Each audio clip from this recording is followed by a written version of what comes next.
Good morning, everybody. And, Darcy Douglas asked me a month or so ago to do this, and I've kind of got a bone to pick with her because she didn't tell me how many people would be here, and she didn't tell me how many big shots I'd be speaking after. Darcy, is it too late to switch this out? Okay. Thank everyone for being here today to celebrate the 100th anniversary. My name is Dave Ullman. On behalf of the South Texas Board of Visitors and my family, happy Founders Day. I say my family because my great uncle was Judge Joseph Chapel Hutchison, a founder of this law school and its first dean, and I want to recognize Chap Hutchison, who's one of his other descendants, who's right over here. Judge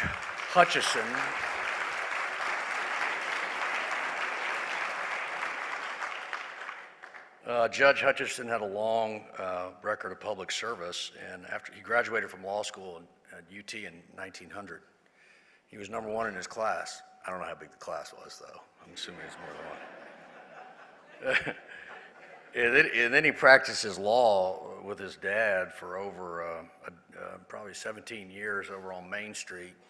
I think the firm was called Hutchison, Carrington, and Hutchison. And at some point he's like, hanging out with Dad is great, but I got to do something different. So he decides to run for mayor, and I wonder if Sylvester had this experience. But his dad had been a U.S. congressman and a state rep, and so they're going around, and he's running for office, and the not yet judge, the candidate, would go into the bar and he'd order something called sassafragia, which I guess is like sassafras or root beer. And after a couple bars, his dad looks at him and says, "Son, you cannot just order that. You just cannot run for mayor unless you order a beer." So I guess he started ordering beer, and he was elected mayor of Houston, but he didn't stay there long because a guy named Woodrow Wilson said, "Listen, hey, we need somebody on the Southern District Court." And he said, "Okay, I'll do that. I don't like drinking all that beer. I'd rather be a judge." And then a few years later, fast forwarding, a guy named Herbert Hoover said, "Hey, we need somebody to serve on the Fifth Circuit." And so he goes to the Fifth Circuit, and he eventually serves as Chief Justice there. He had some hobbies. One of them was he served on the Anglo-American Commission for the Settlement of Jews in Palestine after World War II, which was a pretty important thing. In addition, he served as founding dean of South Texas, not because it was his day job, and he wasn't paid for doing this. I mean, he had a day job. He probably had a night job. He was a busy guy, but he had this idea that, this makes sense to me. We should do this. I am recently connected to South Texas. When this family connection to the law school was shared with me, I was pretty intrigued. I started looking around V&E's offices, and I guess I'm the only legal employer that's speaking this morning, but I was looking around our offices and kind of saying, gosh, I wonder how many of our many lawyers went to South Texas. It's a lot. And many of, as others have said, many of our most talented attorneys are South Texas graduates. From our youngest associates to one of the best energy litigators in the country. His name is Jim Thompson. Jim, do you happen to be here? Well, he's been on the management committee with me for a long time. And, Jim and I would both tell you that we'll take a hard-working, roll-up-your-sleeve South Texas graduate, no offense, Mayor, over a soft-working Ivy League law school graduate every time.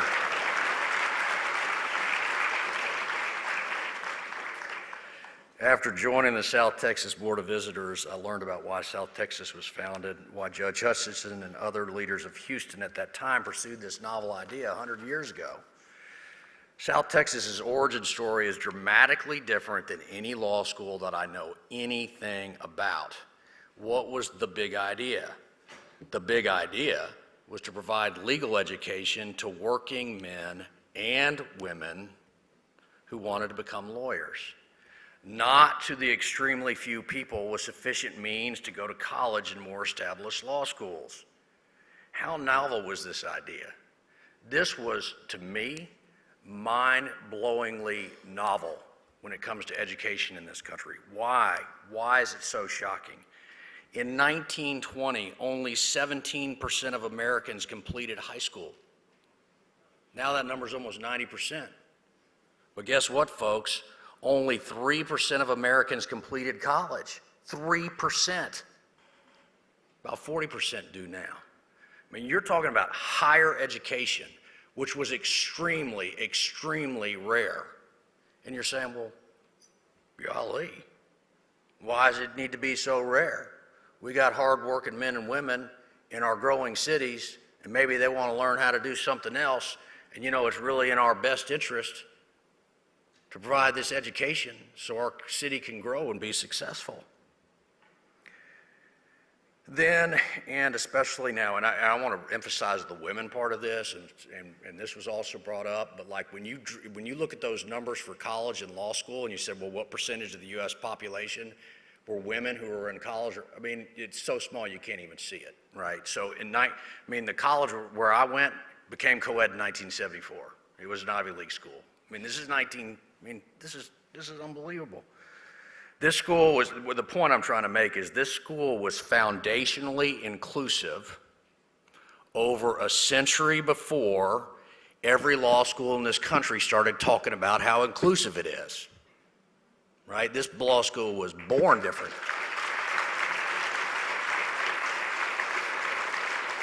100 years. Why did this school's founders do this? They did it because they believed it was vital to make Houston the city it is today, which I can assure you was no sure thing. What Houston became was no sure thing. Think about this. Spindletop came in 1901, biggest oil well ever produced in this world, halfway between us and New Orleans, halfway between Houston and New Orleans. In the early 1920s, Houston had a population of mere 140,000 people, which was actually astonishing growth from when my first ancestors got here.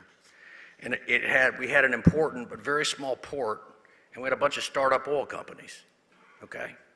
In contrast, New Orleans was founded in 1714. 1714.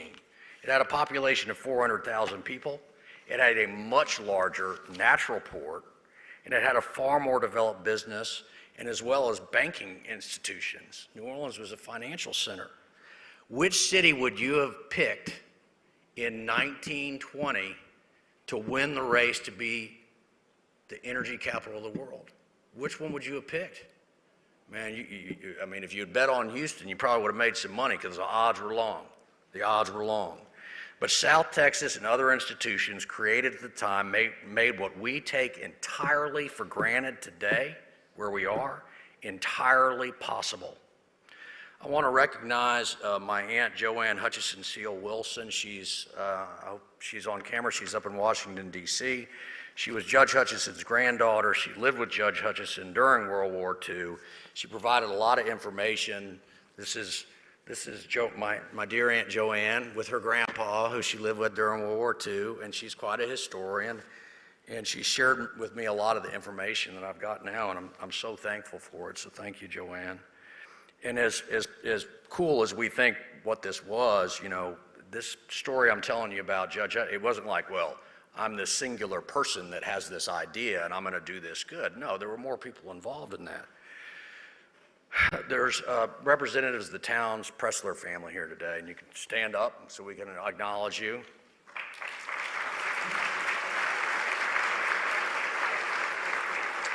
That's Thomas Smith and Towns Pressler Jr. Well, so why are they here? Because the third dean was a guy named E.E. Towns. So who was E.E. Towns? I'll tell you who E.E. Towns was. He was the general counsel of Humble Oil, a key player in the birth of Texas oil industry and a foundational part of the company that is Exxon. Okay, basically this guy is the GC of Exxon, okay?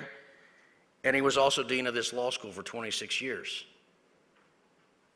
He wasn't paid to be dean of this law school for that period of time. Now, this gets a little more interesting, and it shows you how important education has been to our state. E.E. Towns' father was the founding dean of University of Texas Law School. If you go to UT Law, where do you go? Towns Hall, right? E.E. Towns learned from his dad that providing education was probably a pretty cool thing. And that towns had my relative Judge Hutchison as well as my great-granddad as students in the very early 1900s. To make things even more harmonic convergency, Judge Hutchison's father and my great-great-grandfather wrote the bills founding the University of Texas and Prairie View A&M in the 1880s at the same time. And what I learned from all these people, all of them were lawyers, they cared about education, not just for themselves, for other people a lot, and indirectly and directly, this state, this city, and we are the beneficiaries. I'll give you a little snapshot of what Houston was like for like this long ago.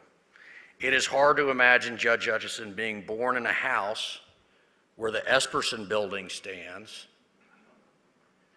where he lived with 8 siblings and his mother died in childbirth. It is hard to imagine him coming of age in a home on what is now Discovery Green, next door. It's hard to imagine that of his 11 siblings, only 6 of them would survive to become adults and have their own children. And that was not uncommon. That was not uncommon. It's hard to imagine that one of his brothers went to Nanking, China in 1908 to set up an American hospital and spent several decades with his family there. It's hard to imagine that my great-granddad, his younger brother, volunteered for World War I at the age of 30. He had a wife and kids. He was not going to be drafted. And he went anyway, and it was, like no one wanted to go to Argonne and Muse Argonne and Sammy Help. I mean, what people did. After returning from the war, he ran for office on the anti-KKK platform around the time South Texas was founded. He would also go on to vocally denounce desegregation and defend desegregation as the law of the land in 1950s, which, given his background, he was a vocal supporter of desegregation at that time. And he was willing to speak up about it, which was unusual. This was the early 50s. All of this is hard to imagine, but it's all true. These people and others like them seemed hardwired to help others in meaningful ways. When I learned all this, I was frankly humbled because I readily and sadly admit I've done nothing remotely comparable, but each and every one of you can. Houston Chronicle reported on Tuesday this week that Houston was the second fastest growing city in the U.S. in 2022. Guess what was going on 100 years ago? Houston was growing. Can Houston remain the energy capital of the world in whatever form that energy might take? I think it can, with your help. I'm proud to have this unique connection to this place. I'm proud to be here today. I'm stunned and awed by how much time and energy people spent in altruistic ways 100 years ago. These stories I'm telling you are not about people writing $25,000 checks to be in the platinum level of givers, right? These are people who are spending time and energy to make Houston a better place by educating others. So with that, and you've had plenty of speeches, I want to introduce, give it up for Dean Michael Berry.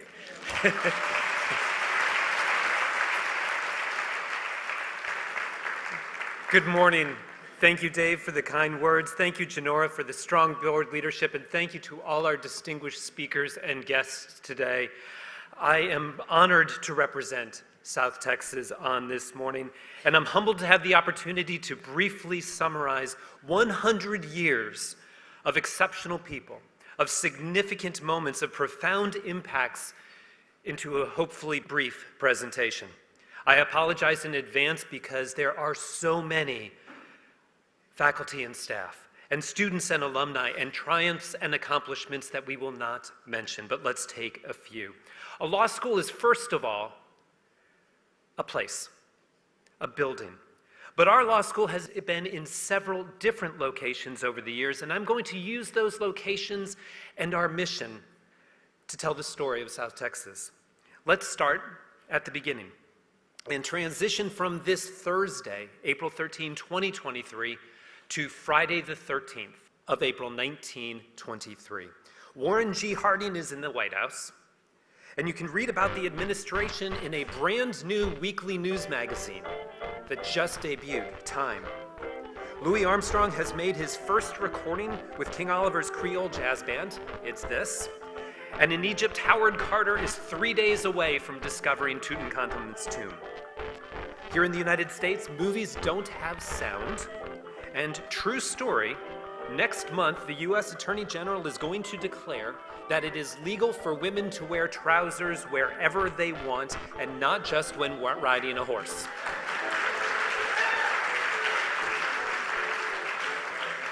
Under what authority, I have no idea. Here in Houston, a highlight of the year is that illusionist Harry Houdini is successfully escaping from a straitjacket while hanging upside down outside the Houston Chronicle building. Take that, TikTok. Also in 1923, Santa Rita #1 comes in, bringing good fortune to the region, and Houston is being shaped by an extraordinary confluence of events. Energy is booming, railroads are growing, the economy and the regional population are expanding, the financial sector is vibrant. And across the country, local YMCAs have created professional education programs for working individuals in fields like accountancy and law. And here in Houston, our local YMCA, as Steve mentioned, supported by the bar and the bench, did the same. And exactly 100 years ago today, April 13th, 1923, 15 of Houston's foremost legal and business leaders gathered. And they signed the paperwork to establish a law school to meet the needs of a growing city, South Texas School of Law. We know it was a warm spring day, and the room would have been stuffy because air conditioning was only in one building in town, the Second National Bank. And no one grabbed a cell phone to grab a picture for some reason. Those visionary leaders made a commitment that this law school would provide an education of exceptional quality, a standard we uphold to this day. From its founding as part of the YMCA, South Texas School of Law sought to provide men and women the opportunity to pursue their dreams of obtaining the otherwise unobtainable, a law degree, and of serving their communities with distinction, and of transforming their lives. The destinies of this law school and of this city have been intertwined from the start, and the early leadership of South Texas reflected that strong connection. You have heard much about Joseph C. Hutchison, Jr., selected by the Advisory Council to be the founding dean of the law school. In addition to being a brilliant mind, his granddaughter, Joanne, has also told us that he had a beautiful singing voice and a wicked sense of humor. Unfortunately, that means I'm 0 for 3. The choice of Judge Hutchinson, however, set a high standard of excellence that continues through today. And he also set a vision for this law school. In 1923, here's what Judge Hutchinson wrote: "We will promise nothing now as to what we will fulfill, for we believe that we can do much more than we can now promise." While Judge Hutchison could not have imagined all the changes the ensuing decades would bring to the world and to the legal profession, he understood that great things would be expected of this school and of its graduates. Let's walk through a little bit of the history. When our first class arrived in the fall of 1923, the population, as you have heard, was just 140,000 people. The 19th Amendment had only recently been passed, giving women the franchise. And oil is $1.34 a barrel. The law school began classes on September 24th, 1923, on the 3rd floor of the YMCA building. Tuition and fees at that time were $90. Here the students groan. Our first class of students were these pioneering law school students. You will note the 5 women in the class. You will also note that they are wearing significantly too many clothes for a building without air conditioning. I'll mention 3 students from those early days. One was Anne Marie Hollenberg, who's our first female graduate in 1928, years before women were even admitted at many law schools. Another was Evita Kalphabi, who audited classes at South Texas before going on to many positions in the state and the country, including being the first secretary of what we now know as Health and Human Services. The third is a gentleman named Fred Parks, who enrolled at South Texas in the 1930s. Raised by a single mother of limited means after his father abandoned the family, Fred worked blue-collar jobs to support the family. But he graduated in 1937 after putting himself through school. There are reports that he slept in the city graveyard because he was destitute. Here is his granddaughter, Ann Stallings. All of you who knew my grandfather knew that he was a determined man. He basically had nothing growing up except his will to survive.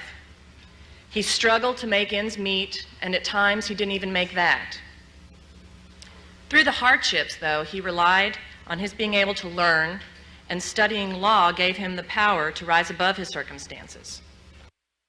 After graduating from South Texas, Mr. Parks went on to become one of the most successful attorneys in town. His generous financial support of the law school made possible the world-class library facility that has benefited our students, our faculty, our staff, and the community for 20 years. Mr. Parks had a good friend, George Herbert Walker Bush. At the dedication of that Fred Parks Law Library in November of 2001, President Bush remembered Mr. Parks. Concept I call being one of 1,000 points of light. When I first said that, the guy said, "Did you say pints of light?" I said, no.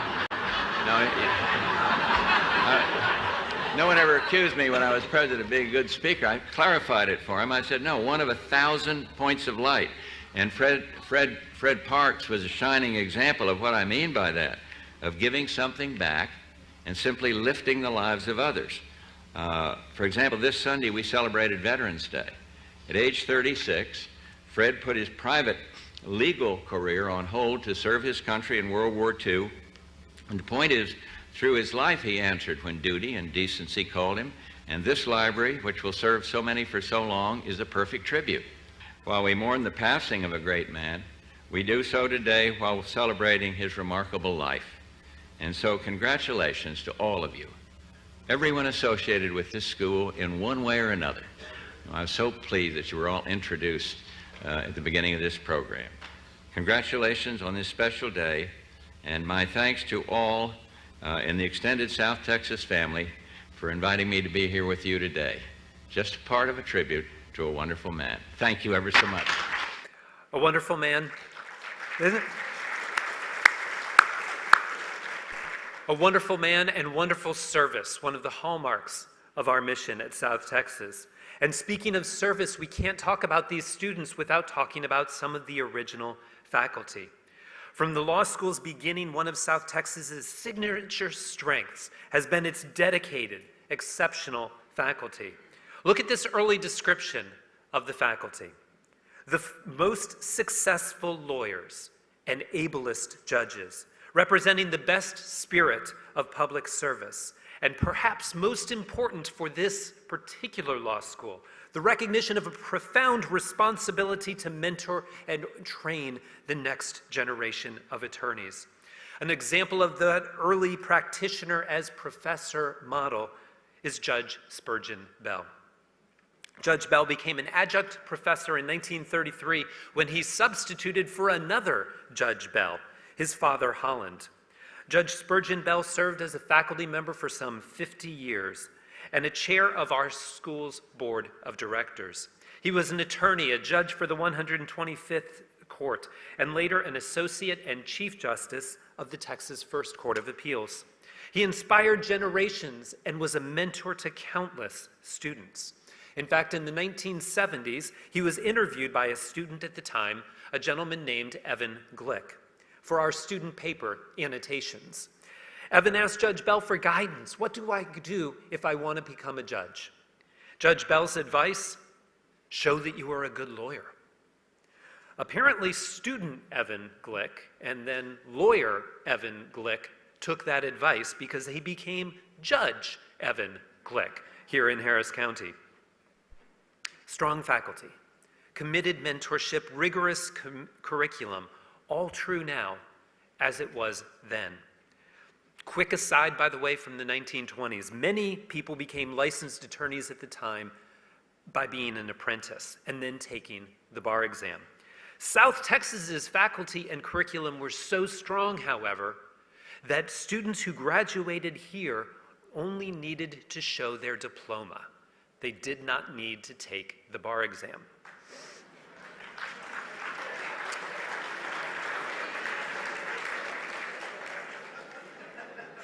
Just saying, Justice Hecht.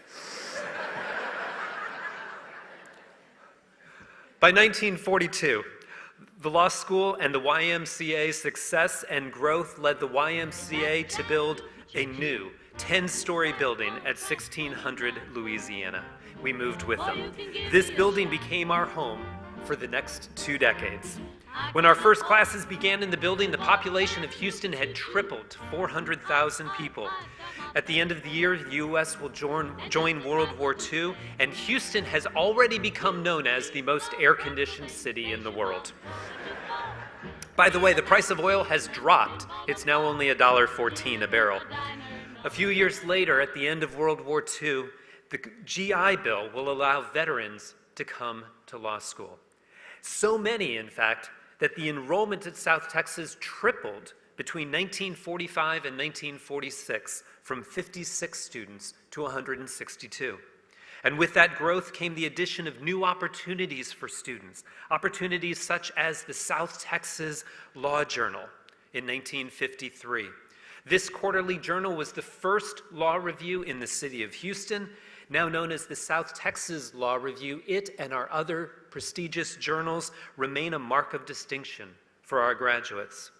Later that decade, the school's quality was recognized with provisional accreditation from the American Bar Association, and South Texas introduced a full-time program to complement the part-time program. And we continued our mission of providing opportunities to capable and eager potential law students. In the early 1960s, one of those was a young Floridian, a man named E.J. Salcines. When I first started law school, I did not start at South Texas. And I went to see my professor, and my professor said, "What did you say your name was?" And I said, "Salcines, sir." And he said, "Oh, that's Italian." "No, sir, my parents are from Spain." And then that professor said, "I'm not surprised that you're having difficulty with my course. You Latins are too emotional to be attorneys. Choose another profession." Hard to believe. So EJ did not choose another profession. He chose another law school. And I can speak for all of South Texas when we say we are glad that he did not. Indeed, another through line of our South Texas education is this alumni continuing commitment to current students. And EJ has been a model of that par excellence. If you did not know, through his support from Tampa, countless Floridians have made their way to South Texas and then returned to productive careers in the Sunshine State. And by the way, how did EJ do in that profession that he chose? Well, the Honorable E.J. Salcines became a pillar of the Tampa legal community, so much so that the city of Tampa erected a statue in his honor outside of the courthouse in Tampa, Florida. And E.J. is unequivocal. He credits his success to South Texas. In fact, after he received our most prestigious award, the Dean's Medal, in 2021, his closing words were, "Thank you to South Texas for giving me the opportunity of a lifetime." So 1964, the year after EJ graduated, South Texas moved again, away from the YMCA building for the first time in our 40-year history, to our current location, but with an address at 1220 Polk Street. In 1964, nearly 1 million people now call Houston their home. NASA is responding to President Kennedy's challenge to go to the moon, and the 8th wonder of the world is just about completed. And oil is still now at $1.80 a barrel. Now that South Texas has relocated away from the YMCA building, the law school soon dissolves its long-standing relationship with the YMCA and becomes the private and independent law school it remains today. South Texas continued to lead and to innovate, though, becoming the first Texas law school to award a JD degree, and exceptional individuals continued to come. One of them was a man named Garland Walker, whom Judge Bell recommended as dean in 1968. Nearly everyone at South Texas from those days has a Garland Walker story, and I have been told many of them. I've been told that he had a knack for seeing potential in people, and that he had a penchant for admitting candidates based on gut instinct. I'm quite confident that Justice Hecht and the ABA expect us to use some other criteria other than gut instinct. But I can't tell you how many graduates have said some version of the following phrase to me. Garland Walker took a chance on me. He gave me an opportunity, and I owe my career to him and to South Texas. The law school's reach and contribution has continued to increase, and by 1972, 1 of every 6 attorneys in Harris County is a South Texas graduate. As we continue to grow, we offer a healthy balance of exceptional practitioners as well as an increasingly prominent full-time teaching faculty. And the campus grew to match this success. In 1976, our nation's bicentennial year, South Texas dedicates the 3-story addition at our current address that we are now in, the Jesse H. Jones Law Building. Houston's population is now 1.2 million people. The Galleria opens. Some 200 major companies have their headquarters here, and the Arab oil embargo has caused the price of oil to shoot to $11.53 a barrel. A few years later, Dean Walker hires T. Gerald Treese to direct the advocacy program.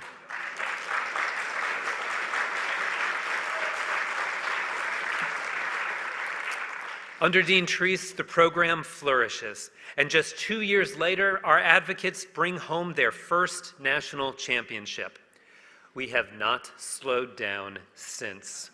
To date, the advocacy team boasts 141 national titles, twice as many as any other law school.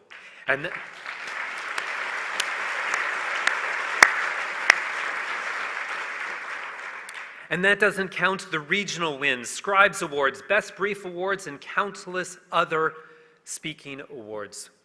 One secret to the success is the fact that advocacy graduates come back to coach the next generation, helping us to remain a national powerhouse. Dean Treese loved the law. He loved teaching. And he also offered a second reason, in addition to these coaches, that South Texas is successful. And so in a way, I think all Mom ever wanted me to be is a Church of Christ preacher. I promise you that's true. And, you know, she prayed every day that I would turn away. And I started out to be a preacher. I went to one year at a Christian college, and I promise you, the only person on the planet who thought I should be a preacher was my mother. The school definitely unanimously said, this man has way too many questions, and he needs to be anything but that. But I was telling Sue last night, maybe in a way I have become a minister, because I'm teaching the same principles to my students. You play hard, you play by the rules, you play fair, and you work harder than everybody else. That's the secret, Dean. Our teams are not only talented, they just work harder than everybody else. And you guys are nodding your heads, you know that. There's no secret to this. We had a security guard here about 10 years ago, and he one time said, do you guys ever sleep? No, not during the advocacy season. Baylor sleeps.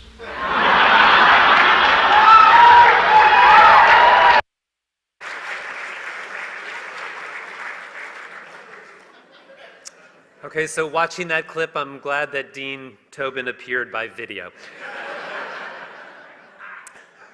Dean Treese is right, however. South Texas students do work hard. They do compete. They don't take opportunities for granted. And they do succeed. With the incredible growth of our city in the 1980s, came growth for our downtown law school here at South Texas. In 1984, our footprint at 1303 San Jacinto increased by 130% as we opened our new 11-story tower building. Houston population, 1.5 million. Don't mess with Texas and J.R. Ewing is how everybody recognizes the state. And the price of oil has doubled, $28.78 a barrel. Before now, South Texas had been a school of opportunity for so many. And increasingly, as Houston became more diverse, South Texas created opportunities for diverse populations as well. In 1968, Mamie Proctor walked the stage as our first Black graduate. And Gladys Goffney, who is here with us today, a 1971 graduate, in the past 2 years has been recognized by the State Bar of Texas and the American Bar Association for 50 years of continuous law practice.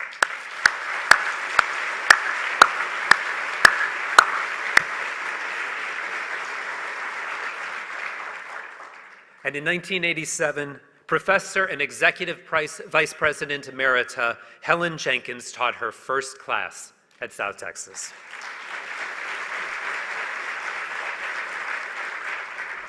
I was, and still am, very proud to have been the first African American female professor to be tenured in a law school in Texas, at a non-minority law school in Texas. That's a very proud part of who I am. At the time, it was 1992, and I thought to myself, well, gosh, how come it took us so long to get to this point? But in 2022, we're still talking about the first African Americans to do this or that and the other. So I hope I served as a role model for others who wanted to come into the profession, and made me very proud to hold that place in history. Dean Jenkins indeed has been a role model, and others have followed.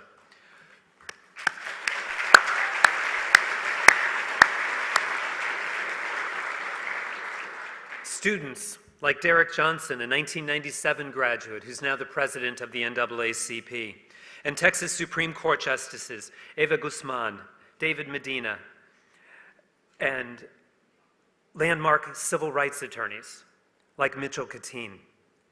More recently, Kenesha Starling served as the first Black editor-in-chief of our school's flagship journal, the South Texas Law Review. Eric Williams II served as our first Black valedictorian. And of course, I would be remiss if I did not acknowledge South Texas graduate Benny Agosto, who with his wife Nicole, as you have heard, has made possible the Agosto Diversity Center, which will set the bar for diversity programming in legal education. Thank you, Benny.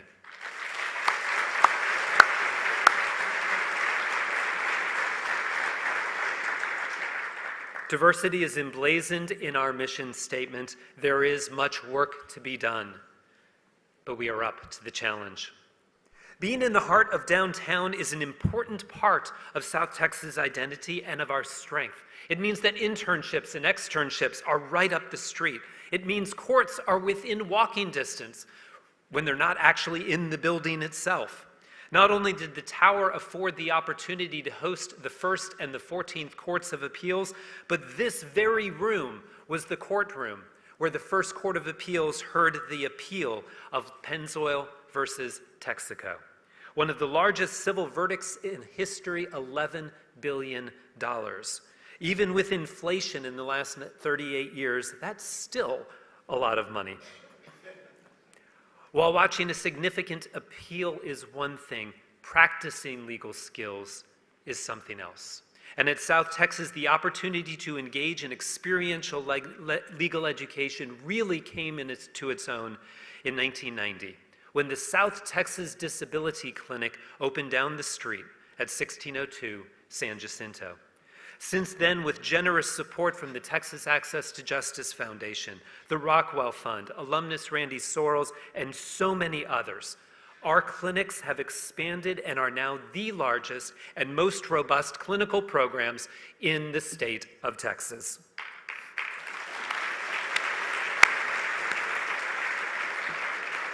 Students today choose from some 20 different clinical programs, externships, and various pro bono opportunities, gaining practical experience and skills, learning professionalism, developing their professional identity, and instilling their understanding of service.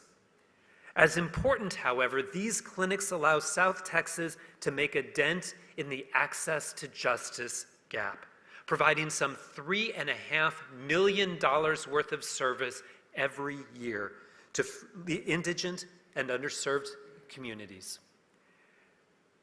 I think the clinics are so important for our students because they expose our students to two really important things.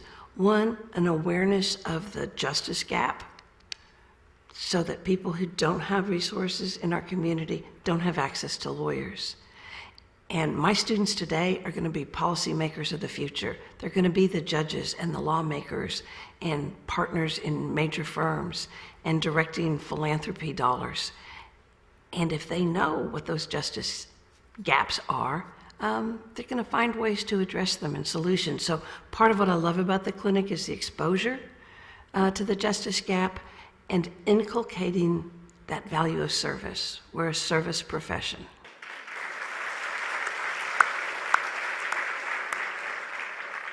Houston is a better city because South Texas and its clinics are here to serve it.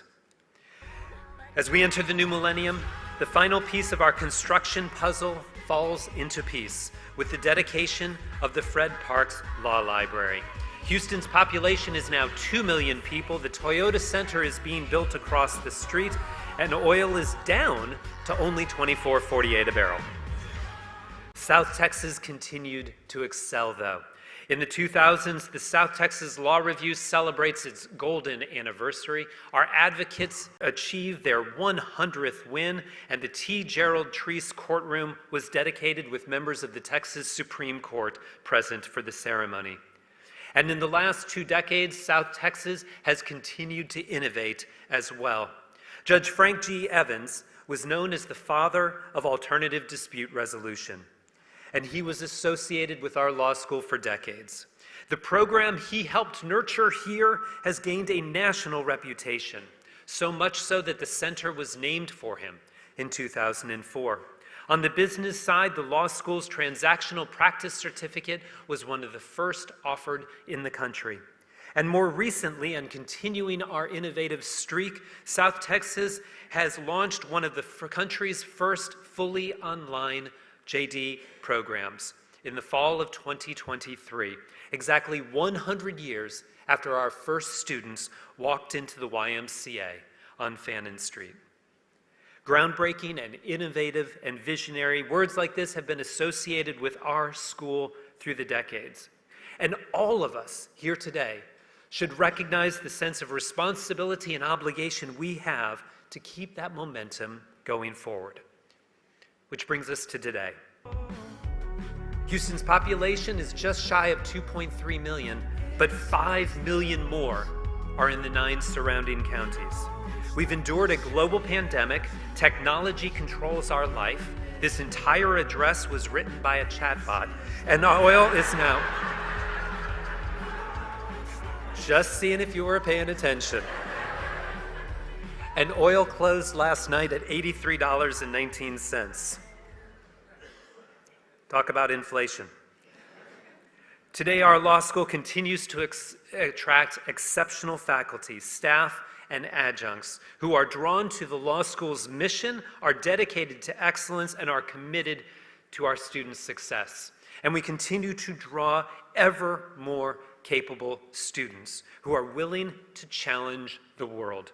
Today, women comprise 54% of our students. Nearly half the student population identifies as minority. Student organizations and alumni groups provide added community support for Black, Hispanic, and Asian students and alumni, LGBTQ community members and allies, women, and even, I understand, Aggie law students.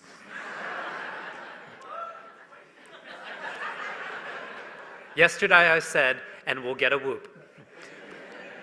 Today we have more than 16,000 alumni working and leading in law firms, boardrooms, government offices, in public service, and everything in between, across Texas, across our country. And please think about, just for a moment, all the other individuals, the faculty members, the staff, the students, the former deans, the former board members, the alumni, everyone else that I did not have time to mention. This already long address could continue to our Centennial Gala, which is on September 23rd. Please mark your calendar now. We're in their debt. We stand on their shoulders. They built the foundation that we enjoy today. I stand here today in awe of what this law school has accomplished since 1923. The opportunities created, the doors opened, the minds sharpened, the lives changed. That is perhaps even more than the 15 founders of the law school might have deemed possible 100 years ago today. South Texas has contributed greatly to the legal community, has changed the face of Houston and of Texas. Our graduates have been successful. They have argued in the highest court in the land, as Lynn Liberato did when she charmed Justice Scalia in 1993. Mr. Liberato, does everybody say "uberi mai fidei," or is it just people from Texas? Is that really how you say that? I mean, everybody says it that way? Judge Scalia, it's only Italians from Texas that say it that way. Only Italians in Texas. Graduates have served our communities. They've led some of our largest companies. They've served as judges and in public service. They have led law firms. I could go on. But the next generation of South Texas graduates, they will be an inspiration. Students like Anna, a third-year law student, a mother of 4, a business owner, a president of both the Women's Law Society and the Asian Pacific American Law Students Association, and this year's recipient of the Students Award for Best Graduate. Students like Sarah, a 1L, who is part of our part-time flex program. Sarah lives in Beaumont and has a full-time job. And it is only because of our Flex part-time JD program that she could obtain a law degree. And folks like Maddie, who has already accomplished 2 national championships in advocacy. She's a 2L. Longtime board member and community leader Don Jordan had this to say about the future of the law school when he spoke at the dedication of the Fred Parks Law Library in 2001. But there's one thing that's been certain in this city for quite a long time, since 1923. The South Texas College of Law, whether it was doing business in the YMCA down the street or in this great facility here, has consistently turned out good contributing students who not only have continue to do their work here in Houston, but have moved around the United States and perhaps around the world to make contributions not only to the follow-up of the law, but to work in businesses around this country to help make this world and this city and this country an even better place. It is with some certainty that I can tell you that I believe this school will continue to grow, not only in physical plant, but in programs that it will offer to young people who will continue to come here from around the United States. His words are not dissimilar to our founding dean, J.C. Hutchinson's comments when we first opened our door. I am confident that those founders would be proud of the law school they have created and what it has done and become. But our theme for this centennial is not just to honor the past and not just to celebrate the present, but also to build the future. That means we cannot stop here. Dean Hutchison was prophetic in 1923. We can do much more than we can now promise. He could not have anticipated all that has happened in the century since, and we cannot anticipate all that will happen in the century to come. Here is a reality. The law school of the future does not yet exist. It is our collective responsibility to envision it, and then it is our responsibility to create it. The anthem that you're hearing now is Aaron Copland's Fanfare for a Common Man. It was written in 1942 in recognition of those who were embarking on the war effort. As we reflect on what our school has been, is now, and will be, I find it apt. The common man he celebrates in this theme are hardworking. They're part of a community. They do unto others. They treat each other with fairness, with dignity. They help those in need. They pitch in. They do their part. And South Texas and the faculty and staff and students and alumni and supporters and all who love her is very similar. There's a different feel at South Texas. It's a unique blend of community connection, of scrappy, hardworking underdogs, of confident dreaming, of supportive and challenging environments in which students seize the opportunity and persist with all of their might. At South Texas, we don't want to be every other law school. We're proud of being a vibrant downtown law school willing to provide opportunities. We embrace diversity. We believe in pushing students hard and supporting them with equal tenaciousness. We're not a weed out law school, we are a help up law school, where faculty and staff mentor students and alumni return to help the next generation. Very simply, for 100 years, this law school has given people a chance. And future generations are counting on us, the leaders today, to innovate, to evolve, to meet the ever-changing needs of the legal profession, and to provide that door to the legal profession to the next generation. We are the stewards of this great institution, of its history, of its tradition, of its legacy, of its reputation, and of its commitment to diversity, opportunity, excellence, and service. Many times this year I have been asked, what will the next 100 years, what will happen? I would submit that's the wrong question. The right question is, what will we do at South Texas to approach this next 100 years? We will remain true to our history. We will remain true to our mission. We will strive for excellence in all we do. We will commit ourselves to diversity. We will continue to create opportunity, and we will be bold in service to our community, to Houston, and to the profession. I repeat, the law school of the future does not yet exist, but we can build it. I look forward to doing that work with you. This school may be 100 years old, but our work is just beginning. To the next century of South Texas College of Law, Houston.